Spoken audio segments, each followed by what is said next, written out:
Bonjour frères et sœurs dans le Seigneur. Vous avez le frère Bernard ici. Euh, Partout où que vous soyez en ce moment, je vous salue avec la paix du Christ et l'amour du Saint-Esprit. Ce matin, je veux partager avec vous un petit verset que le Seigneur a mis dans mon cœur. Et, frères et sœurs, je sais très bien que dans notre vie, nous combattons toujours. Quel que soit ton rang social, nous avons toujours des combats, que cela soit spirituel ou charnel. Ce matin, le Seigneur a mis dans mon cœur pour vous encourager, pour encourager tout un chacun de nous, moi-même y compris, que de ne pas perdre l'espoir. Nous avons toujours de l'espoir. Tant qu'il y a la vie, il y a toujours de l'espoir. Et avec Jésus-Christ de notre côté, nous avons la plus ferme assurance que demain sera meilleur par rapport à aujourd'hui. J'ai un petit, nous allons lire dans le livre du 2 Corinthiens, 2 Corinthiens chapitre 10 et verset 4. Cela dit, car les âmes avec lesquelles nous combattons ne sont pas charnelles, mais elles sont puissantes par la vertu de Dieu pour renverser des forteresses. Amen. Les âmes avec lesquelles nous combattons ne sont pas charnelles. Frères et sœurs, ici nous voulons parler des combats spirituels.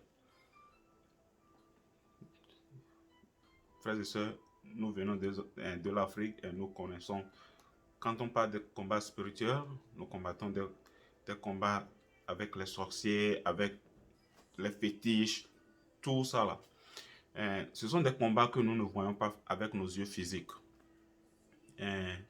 Mais ce sont des combats réels, frères et sœurs. Ce sont des combats vraiment réels. Et ces combats, que tu le veux ou non, sont là dans notre vie. Pourquoi ils sont là? Parce que l'ennemi ne veut pas que nous progressons. Et l'ennemi est toujours jaloux quand nous évoluons dans notre vie. Et il va passer par tous les moyens pour nous ralentir, pour nous détruire. Parce que la Bible même dit que l'ennemi vient pour détruire, pour voler et pour tuer. Voilà, ça c'est la mission de l'ennemi.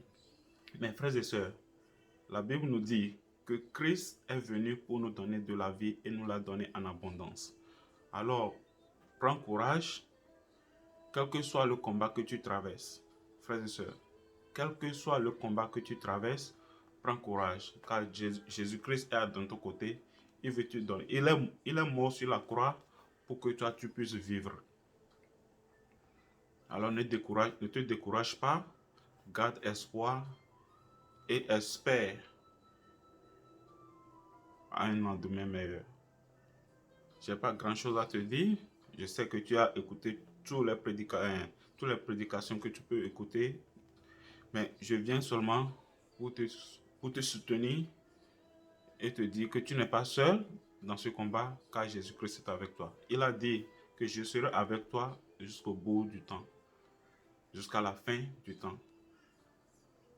Même lorsque tes parents vont t'abandonner, lorsque ta famille va te rejeter, lorsque tes amis vont te déserter, il y a une seule personne qui ne te lâchera jamais. Une personne qui ne t'abandonnera jamais. Malgré tous les péchés que tu as commis, malgré toutes les bêtises que tu as commises, malgré toutes les erreurs, mais il y a une personne qui ne va jamais, je dis bien jamais, t'abandonner. Et cette personne n'est rien que Jésus-Christ. Il t'aime et il t'aimera toujours. Donne-lui ta vie aujourd'hui et crois en lui. Et avec lui, le lendemain est toujours meilleur. Le lendemain est toujours meilleur. Sois béni et passe une très belle journée et que le Seigneur soit toujours avec toi et que le soleil brille sur toi. Je te salue dans le Seigneur. Sois béni mon frère. Sois béni ma soeur. Vous avez le frère Bernard ici. Et je vous en prie, partagez cette vidéo avec vos frères, vos chers, parce qu'il y a toujours quelqu'un quelque part qui a besoin d'un message d'encouragement. Les armes avec lesquelles nous combattons ne sont pas charnelles. Ce sont des armes spirituelles. Et avec des armes spirituelles, nous renversons les forteresses. C'est plus puissant que les bombes atomiques. Aie confiance en Dieu. Shalom.